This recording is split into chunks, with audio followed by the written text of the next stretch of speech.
Il n'est pas de tout repos à 69 ans d'officier en tant que ministre des Affaires étrangères.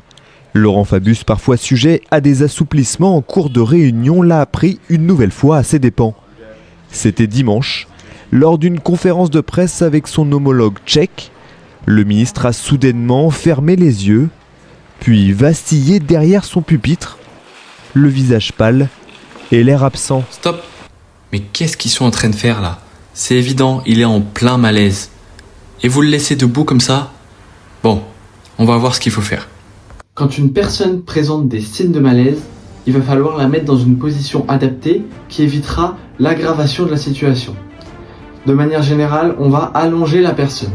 Quand on allonge une personne, le sang se retrouve au même niveau sur tout le corps et ça évite au cœur d'avoir à forcer pour envoyer le sang jusqu'au cerveau, ce qui évitera à la personne de perdre connaissance.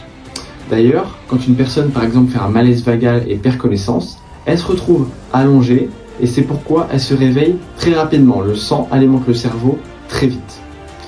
Maintenant, il y a une exception.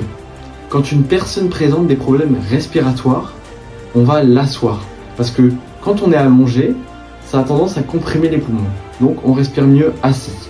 Demandez aux asthmatiques, ils connaissent bien ça. Certains dorment même assis ou demi-assis pour mieux respirer.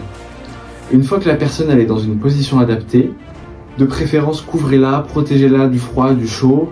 Si elle a des vêtements un peu trop serrés, il faudra les desserrer un petit peu pour lui permettre d'être plus à l'aise et de faire passer ces signes de malaise.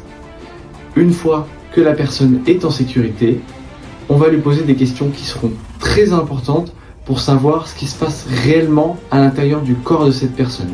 Et c'est ce qu'on va voir dans la prochaine vidéo.